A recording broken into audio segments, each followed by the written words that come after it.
Former FBI Director James Comey has been indicted by a federal grand jury, an extraordinary escalation in President Donald Trump's effort to prosecute his political enemies. Comey, a longtime adversary of the president, is now the first senior government official to face federal charges in one of Trump's largest grievances. The 2016 investigation into whether his first presidential campaign colluded with Russia. Justice in America! One of the worst human beings this country has ever been exposed to is James Comey, the former corrupt head of the FBI, Trump wrote in a Truth Social post. Comey has been charged with giving false statements and obstruction of a congressional proceeding, and he could face up to 5 years in prison if convicted. Both charges are connected to his September 30th, 2020 testimony to the Senate Judiciary Committee. A source told CNN's Jake Tapper that the indictment for lying to Congress is related to the FBI's Arctic Haze leak investigation, related to classified information that ended up in 4 different newspaper articles. Appearing by Zoom, Comey testified that he had not authorized someone else to be an anonymous source in news reports, the indictment said. That statement was false, Comey responded.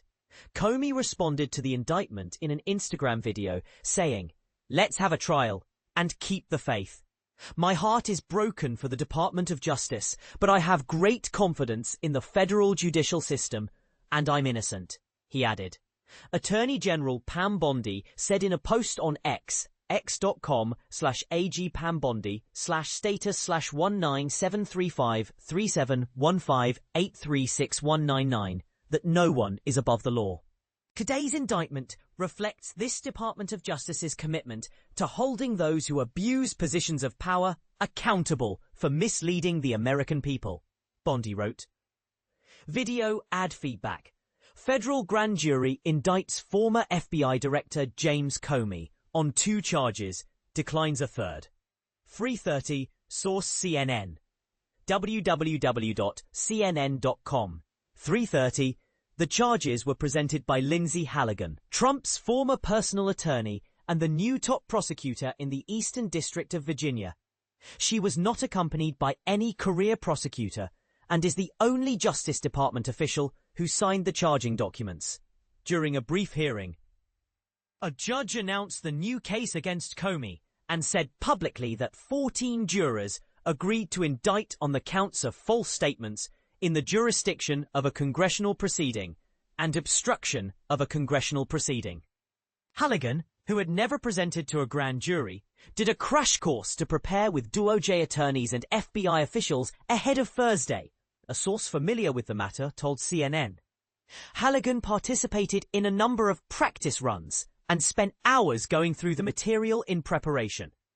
Comey was charged for an alleged false statement he made to the Senate Judiciary Committee in September 30th, 2020, though he had been asked the same question years earlier under oath. Prosecutors say Comey authorized a leak to the media about an FBI investigation via an anonymous source, but he then told the Senate he had not. In his 2020 Senate hearing, appearing by Zoom, Senator Ted Cruz read to Comey an exchange he had with a different senator, Chuck Grassley, during congressional testimony 3 years prior.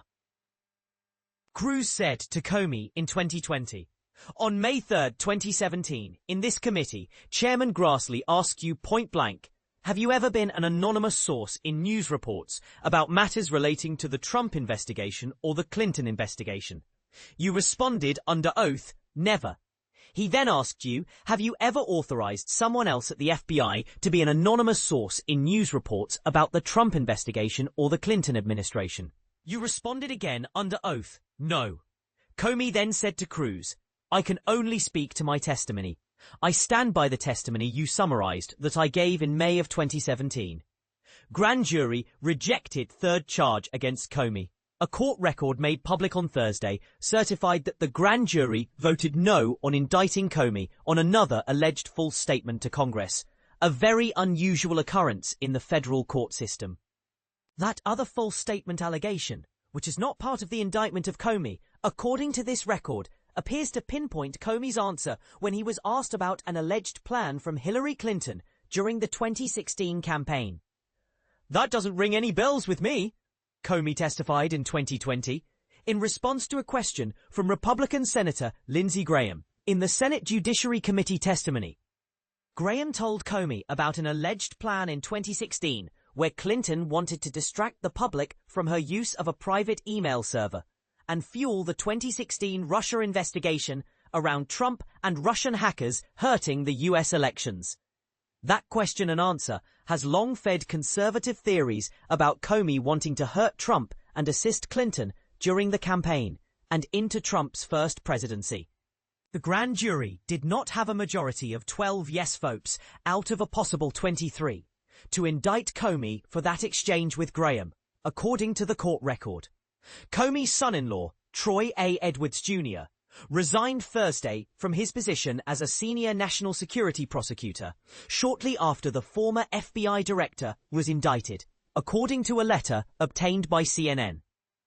In a one-sentence letter to Halligan, Edwards wrote, "To uphold my oath to the Constitution and country, I hereby resign as an Assistant United States Attorney for the Eastern District of Virginia in the Department of Justice, effective immediately." The indictment Thursday evening comes as CNN previously reported concerns Bondi and prosecutors have had about the case. Bondi is facing pressure from Trump, who is demanding his political enemies face criminal charges as he once did. But attorneys inside the Eastern District of Virginia recently wrote a memo detailing their reservations over seeking the indictment, ABC News first reported. Bondi had concerns about the case, which focuses on whether Comey made false statements during congressional testimony involving the 2016 investigation into Russian interference in the US presidential election, according to a person familiar with her thinking. Though she believes it would be possible to bring an indictment. Late Thursday, Bondi replied to CNN's reporting, stating, "That is a flat-out lie." The Attorney General had dinner at the White House Rose Garden with Trump and others Wednesday evening. https://RC-Campos-Duffy/S197103883-7355. Publicly and privately, Trump has complained that prosecutors were willing to bring numerous criminal cases against him while he was out of office, noting that in those instances he was charged with whatever they had at the time, according to a person familiar with the discussions.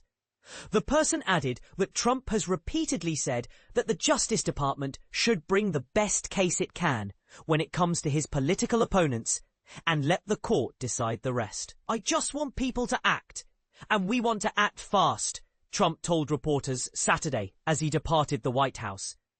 "If they're not guilty, that's fine. If they are guilty, or if they should be charged, they should be charged. And we have to do it now."